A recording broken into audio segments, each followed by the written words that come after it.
बस शर्मा जी की मीटिंग निपटा दे चेतना, उसके बाद से चलते रहे।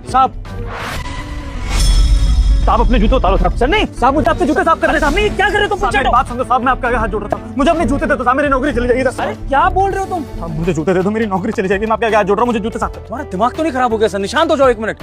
तुम सिक्योरिटी गार्ड होकर इस तरह से जूते साफ कर रहे हो, मेरे भी जूते साफ करने के लिए मांग रहे हो। चल क्या रहा है इस ऑफिस में? क्यों कर रहे हो तुम ऐसा? मुझे अपने जूते दे दो साहब। अगर आप जूते नहीं दोगे तो मेरी नौकरी चली जाएगी साहब, मुझे तनख्वाह भी नहीं मिली।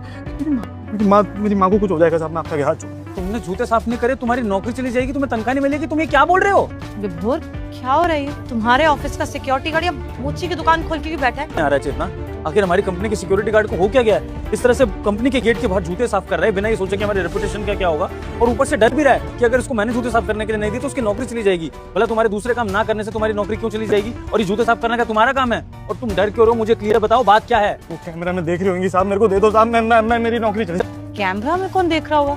कैमरा का एक्सेस तो तुम्हारे पास है ना सिर्फ, और हम तो बाहर हैं, तो कौन देख रहा है कैमरे में? मैनेजर मैडम देख रही होगी साहब। मैनेजर मैडम देख लेगी तो साहब हम जूते साफ करने पे बता सकते साहब। तो मुझे ये बताओ कि तुम ये जूते साफ क्यों कर रहे हो? दूसरी बात, अगर मैनेजर मैडम ने देख लिया तो क्या हो जाएगा? क्या हो रहा है यहाँ पर? मुझे ढंग से समझाओ। सब देख लेगी। सन्नी, तुम्हारा ओनर तुम्हारे सामने खड़ा है जो सबको सैलरी देता है। ये कंपनी मेरी है, और मेरी कंपनी में अगर कुछ गलत हो रहा है तो मैं नहीं पूछूंगा तो कौन पूछेगा? क्या मुझे जानने का हक नहीं है? मेरे से बड़ी हो गई क्या मैनेजर मैडम? मुझे बताओ कि तुम मैनेजर मैडम से क्यों डर रहे हो? साहब पहले आप हमसे वादा कीजिए साहब कि आप हमारी नौकरी बचाएंगे और हमें नौकरी से नहीं निकलने देंगे साहब। सन्नी, तुमसे पूछ रहा हूँ कि तुम इस तरह से जूते क्यों साफ कर रहे हो? भला मैं तुम्हें आपकी कसम खाओ साहब। ठीक है, मेरी बीवी की कसम, तुम्हें नौकरी से नहीं निकालूंगा। अब मुझे सच्चाई बता रहे हो कि नहीं? मैनेजर मैडम ने मेरे को सजा दी है साहब कि इस ऑफिस में जितने भी लोग काम करते हैं, जो भी लोग आएंगे, सबके जूते साफ करने हैं। अगर मैं शाम तक नहीं करूंगा तो पूरे महीने की तनख्वाह नहीं मिलेगी साहब। अब तो दे दो साहब। विभोर व्हाट इज दिस? तुमने अपनी मैनेजर को इतना हक दे रखा है क्या कि किसी को भी कुछ भी पनिशमेंट दे देगी?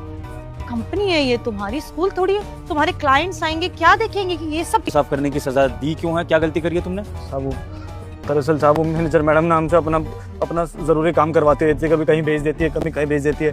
कभी कह देती है कि ये जू हुई आओ, कभी कह देती है कि मेरे जूते साफ करा लो, कि हमारी गाड़ी साफ कर दो।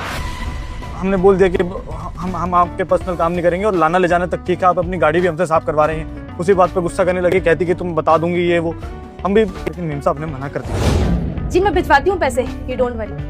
मीम साहब, वो 3 तारीख हो गया, 1 तारीख को तनख्वाह आ जाता है, अभी तक मिला नहीं है। गांव भेजना है मीम साहब, वो माँ की तबीयत खराब है। गाड़ी साफ करेगी? रुक जा बेटा, मुझे देखकर इग्नोर मत कर। वीडियो को लाइक करके चैनल को सब्सक्राइब कर दें। तेरे घर में धन की बारिश होने लगेगी। हाँ नहीं मीम साहब, नहीं की थी ना, तो सैलरी नहीं चल पा गया। मीम साहब ऐसा मत करिए, मेरी माँ की तबीयत खराब है, गाँव मुझे जाना है। आप क्या हाथ जोड़ रहा हूँ मीम साहब, वो मर जाएगी वहाँ पे। मैं क्या करूँ? तेरी माँ मरती है तो मर जाए, मैंने तेरी माँ का ठेका लिया है। हाँ, अब नहीं करेगा।